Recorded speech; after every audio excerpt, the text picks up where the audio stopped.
శ్రావణం mega sale మీ CMR legacy of జ్యువెలరీలో విఏలో 50% వరకు తగ్గింపు. వివరాలకు సంప్రదించండి.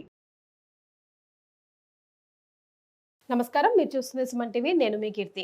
ఆగస్టు 8వ తారీఖు వరలక్ష్మి వ్రతం వస్తుంది కదా. మరి దేవుడి గదిని ఎప్పుడు శుభ్రం చేసుకోవాలి, చిత్రపటాల్ని ఎప్పుడు క్లీన్ చేసుకోవాలి, అలాగే వరలక్ష్మి వ్రతం రోజు తప్పకుండా మనం ఇంటికి తెచ్చి పెట్టుకోవాల్సిన సామాగ్రి ఏంటి, పూజా విధానం ఎలా ఉంటుంది, ఒకవేళ ఏ గురువుగారు కానీ అవైలబుల్లో లేకపోతే సింపుల్గా పూజా విధానాన్ని మనం ఇంట్లోనే స్వయంగా ఎలా చేసుకోవాలి, ఇలాంటి ప్రశ్నలన్నింటినీ నివృత్తి చేయడానికి మనతో పాటు ప్రముఖ ఆస్ట్రాలజర్ బ్రహ్మశ్రీ నందిబట్ల శ్రీహరి శర్మ గురుగారు ఉన్నారు.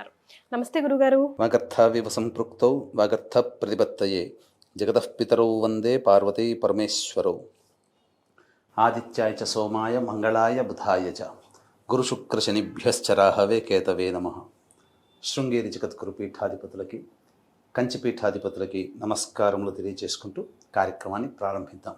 గురుగారు, ఈసారి వచ్చే శుక్రవారం అంటే పౌర్ణమికి ముందుగా వచ్చే శుక్రవారం రోజు వరలక్ష్మి వ్రతం అవుతుంది. 3వ వారం అవుతుంది. శ్రవణ నక్షత్రంతో కూడుకుంది అనేగా మనం చెప్తున్నాం కదా.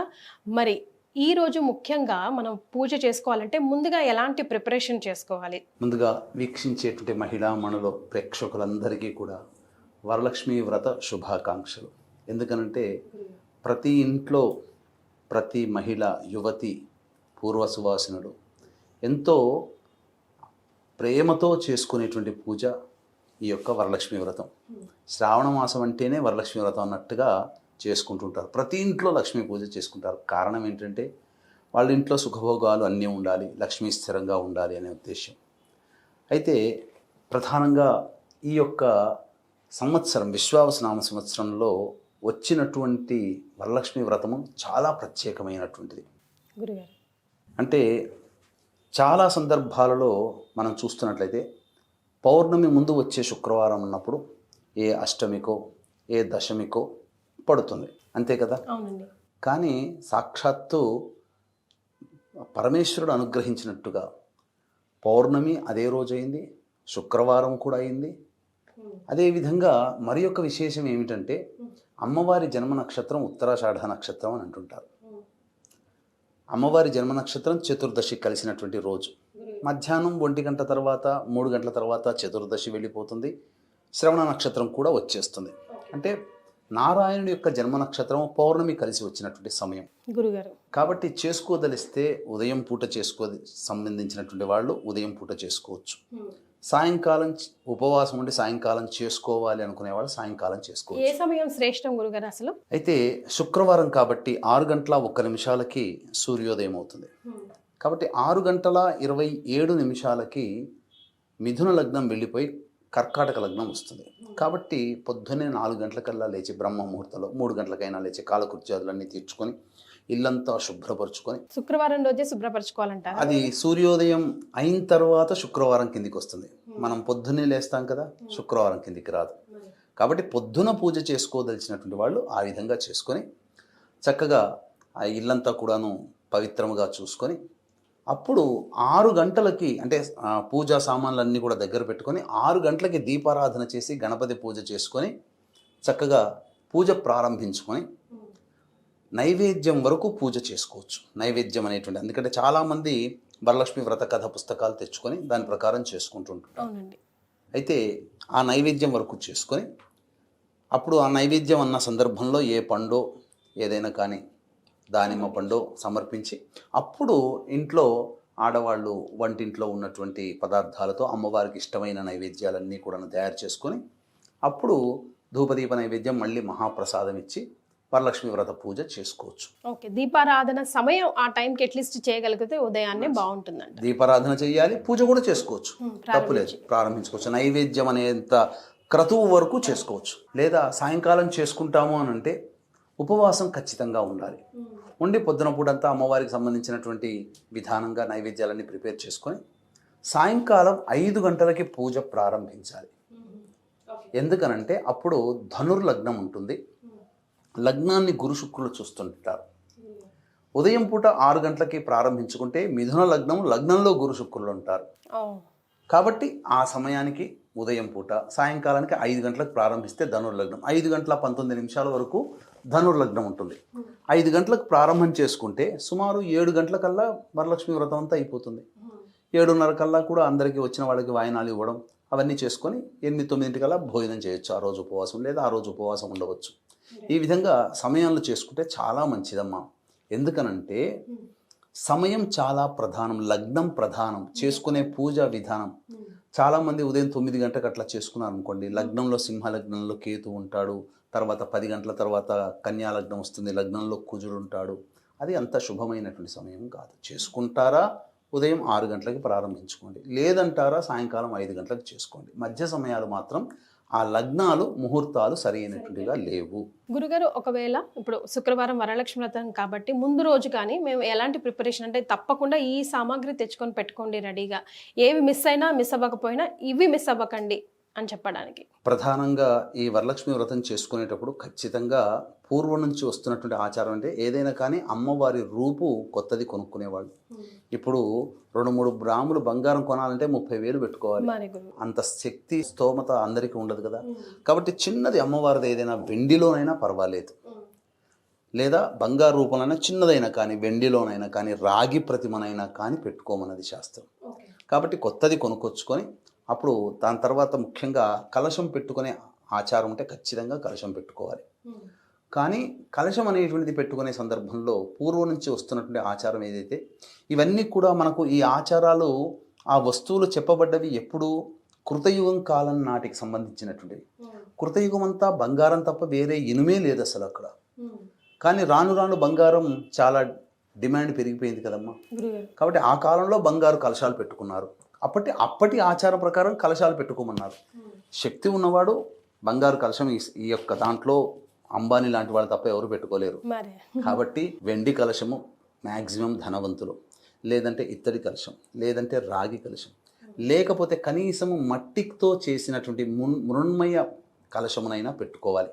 ఎందుకంటున్నానంటే రాగి కలశం పెట్టుకుంటే చాలా బెటర్. ఎందుకంటే ఆ కలశ పూజ చేసిన తర్వాత కలశముతో సహా ఆ యొక్క బ్రాహ్మణుడికి, ఇంటి బ్రాహ్మణుడికి దానం ఇవ్వాలి. అందుకని పెట్టుకునే కలశం ఏదైతే ఉంటుందో, రాగి కలశం పెట్టుకొని పూజ చేసుకునే కలశం మామూలుగా ఏదైతే ఉంటుందో అది మీ ఇంట్లో ఆచారంగా వచ్చే కలశాన్ని పెట్టుకోవచ్చు. సో కలశంలో మనం పెట్టినప్పుడు ఖచ్చితంగా అందులో వాడాల్సిన ద్రవ్యాలు ఏంటో చెప్పండి గురు. అంటే కొంతమంది బియ్యం వేస్తారు, కొంతమంది నీళ్లు, పసుపు, అక్షితలు, పువ్వులు వేస్తారు. అట్లాగా అంటే కలశంలో ప్రధానంగా మొట్టమొదటి సుగంధ ద్రవ్యములు ఉండాలి. అంటే జాజికాయ, జాపత్రి, పచ్చకర్పూరము, తర్వాత యాలకులు, లవంగాలు, వట్టివేళ్ళు, తర్వాత ఈ జవ్వాది, ఈ అష్టగంధములు, ఇవన్నీ కూడా కలశంలో వేసి నీళ్లు పెట్టుకునే ఆచారం ఉంటే ఆ నీటిలో ఇవన్నీ వేయాలి. వేసి అప్పుడు కలశంలో ముఖ్యంగా మామిడాకులు కానీ, మోదుగాకులు కానీ, రావి ఆకులు కానీ, లేదా తమలపాకులు కానీ, లేదా తులసి ఆకు పత్రములు కానీ కలశంలో పెట్టుకొని నిండుగా ఆ కలశంలో కొబ్బరికాయ పెట్టుకోవాలి. పెట్టుకొని పూజ చేసుకోవాలి. అయితే చాలామందికి కొంతమంది కలశం పెట్టుకోకుండా చిత్రపటానికే పెట్టుకునే ఆచారం ఉంటుంది.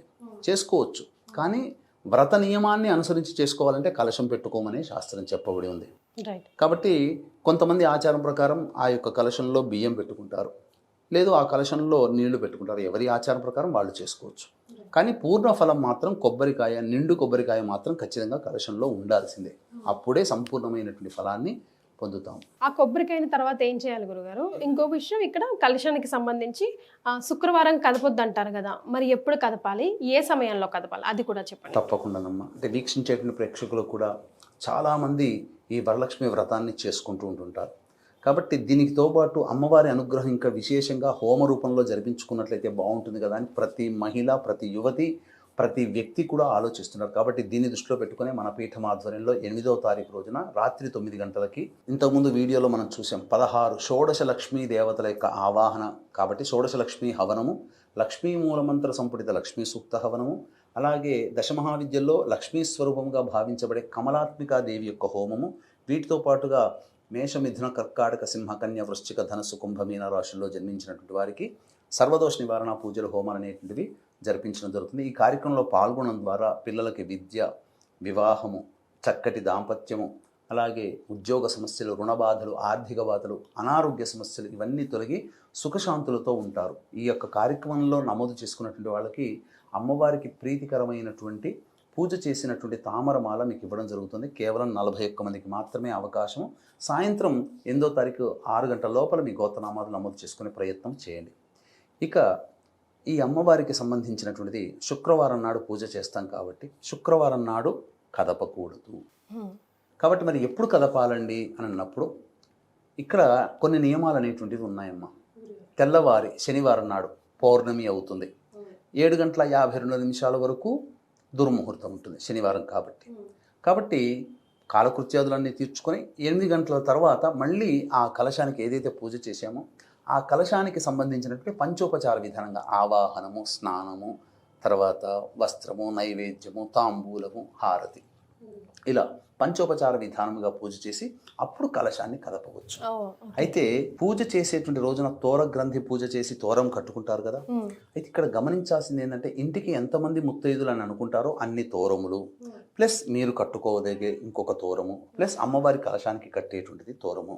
ఇంకా పూజ చేసేటప్పుడు తోర గ్రంథి పూజ చేయడానికంటే ముందు ఎంతమంది ఆడవాళ్ళు వస్తారో ఒకసారి గమనించి అన్ని తోరములు తయారు చేసి పెట్టుకొని వచ్చిన వాళ్ళకి ఎవరికి కాదనకుండా ఎవరిని ఉత్త చేతులతో పంపించకుండా చక్కగా అందరూ లక్ష్మీ స్వరూపంగా భావించి అందరికీ తోరములు కట్టి పూజ చేసుకోవాలి. ఇక తరువాత ఈ తోరములు అన్నిటిని కూడాను పూజ అయిపోయింది కదా అని చెప్పి రాత్రి పడేయకూడదు. ఆ రాత్రి అంతా ఉంచుకోవాలి. మనం కట్టిన వాళ్ళు కూడా తర్వాత ఆ రోజంతా భూషయనము, తర్వాత దాంపత్యం పనికిరాదు, బ్రహ్మచర్య వ్రతాన్ని ఆచరించాలి. తదుపరి స్నానం ఆచరించి పూజ ఆ యొక్క కలశాన్ని కదిపిన తర్వాత చేసుకోవాలి. అయితే కలశం కదిపేటప్పుడు చాలామందికి శ్లోకం తెలియదు కాబట్టి ఇప్పుడు చెప్పబడేటువంటి యొక్క శ్లోకాన్ని మీరు జాగ్రత్తగా, మీకు ఆ పుస్తకాల్లో ఎక్కడా ఉండదండి కాబట్టి ఈ శ్లోకాన్ని మీరు జాగ్రత్తగా విని పూజ సమయంలో కలశాన్ని శనివారం రోజున కదిపేటప్పుడు ఈ మంత్రం చదువుకోండి. ఓం యజ్ఞేన యజ్ఞమయజంత దేవాః తాని ధర్మాణి ప్రథమాన్యాసన్ తే హనాకం మహిమానః సజంతే యత్ర పూర్వే సాధ్యాః సంతి దేవాః శ్రీ వరలక్ష్మీదేవతాయై నమః. యథాస్థానం శోభనార్థే క్షేమాయ పునరా ఆగమనాయ చ యథాస్థానం ప్రవేశయామి అని ఈ విధంగా మీరు పూజ చేసుకోండి. తరువాత చాలామంది ప్రధానంగా ఇంకొకటి చేసే తప్పేంటంటేనమ్మా, అమ్మవారికి సంబంధించి పూజ చేస్తారు కదా, ఏ పుస్తకంలో కూడా వాళ్ళకి ప్రాణప్రతిష్ఠ మంత్రం అనేటువంటిది ఉండదు. అందరూ కూడా ఆ పుస్తకాన్ని ఫాలో అయిపోతారు, పుస్తకంలో ఇచ్చినట్టు చేసుకుంటారు. కానీ అసలు సిసలైనటువంటిది అమ్మవారిది లోపం చేస్తున్నారు చాలామంది. ఏంటంటే అమ్మవారిని ఆవాహన చేస్తారు. అంటే మీరు ఇంటికి, ఉదాహరణకి ఇంటికి ఎవరైనా అతిథి వచ్చారనుకోండి, వాళ్ళని పిలుస్తారు. మీరు పిలిచినప్పుడు ఆ సమయానికి అతిథి వస్తాడు. వచ్చిన తర్వాత సరైనటువంటి ఆసనం ఇక్కడ ఉండండి, మీరు రావడం చాలా మంచిది, మీరు ఉండాలి, మా కార్యక్రమం అంతా ఉండాలి అని అంటే ఆ వచ్చిన అతిథి చక్కగా కూర్చొని పూజ అయ్యేంత వరకు ఉంటాడు కదా. ఆ పిలవడం వరకు ఫోన్లో పిలిచేసేసి రాగానే రండి అని చెప్పి ఒక మాట మాట్లాడి మీ పని మీరు చేసుకుంటున్నారు అనుకోండి, వచ్చిన వాళ్ళు నన్ను పట్టించుకోవాలని చెప్పి ఒక 2 నిమిషాలు ఉంటాడు, వెళ్ళిపోతాడుగా. మనమే అట్లా ఉంటే ఆ దేవతని పిలిచిన తర్వాత ఆ కట్టిపడేసే విధంగా ఉండాలి. అమ్మవారు అలా స్థిరంగా ఉండిపోవాలంటే ప్రాణప్రతిష్ఠ చేయాలి. ప్రాణప్రతిష్ఠ మంత్రమే ఆ పుస్తకంలో ఉండదే. అది మనం ఎవరైనా చేసుకోవచ్చా గురుగారు? ఎవరైనా చేసుకోవచ్చు. అందుకనే చక్కగా అమ్మవారి పూజ చేసేటప్పుడు మనం వీడియోల్లో ప్రత్యేకంగా మనం చేశాం. అవునండి, జయ గారింట్లో చక్కగా 16 లక్ష్మీ దేవతల యొక్క ఆవాహన కార్యక్రమం జరిపించుకున్నాం. జరిపించిన తర్వాత ప్రాణప్రతిష్ఠ చేశాం. అది కూడా వీక్షించేటువంటి ప్రేక్షకులు అందరూ చేసుకోవాలి. కాబట్టి ఈ ప్రాణప్రతిష్ఠ మంత్రము కూడా మీరు జాగ్రత్తగా పెట్టుకోండి. చక్కగా వీడియో చేసేటప్పుడు పూజ చేసే సమయంలో ఈ ప్రాణప్రతిష్ఠ మంత్రం చదువుకోండి. అంటే ఎలా, 2 కలశంలో అమ్మవారిని ఆవాహన చేస్తారు కాబట్టి 2 తమలపాకులు తీసుకొని ఆ కలశం మీద ఇలా ఆనిచ్చి తమలపాకులతో ఇలా పట్టుకొని ఈ మంత్రాన్ని మీరు అప్పుడు వీడియో ఆన్ చేసుకొని పెట్టుకోండి. అదే మీకు ప్రాణప్రతిష్ఠగా మీకు సరిపోతుంది. నేర్చుకుంటే నేర్చుకోవచ్చు వీడియో చూసుకొని 1కి 10 సార్లు.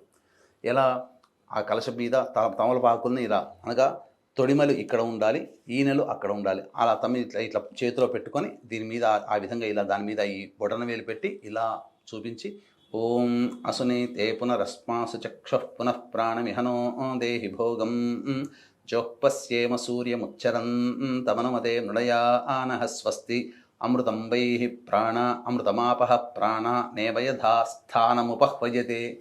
ఇలా మంత్రాన్ని ఆ యొక్క లక్ష్మీదేవి యొక్క కలశం ఏదైతే పెట్టుకుంటారో ఆ విధంగా ఆనిచ్చి పట్టుకొని ఈ యొక్క మంత్రం చేస్తే అమ్మవారిని ఆవాహన చేసినప్పుడు మళ్ళీ ఇంటి నుంచి ఆ పూజ అయిపోయేంత వరకు, ఉద్వాసన చెప్పేంత వరకు కూడా అమ్మవారు మన ఇంట్లోనే షోడశ కళలతో భాసిల్లుతూ ఉంటుంది. తద్వారా అమ్మవారి పూజ చేసుకున్నటువంటి సంపూర్ణమైనటువంటి యోగ ఫలాన్ని మనం పొందుతాం.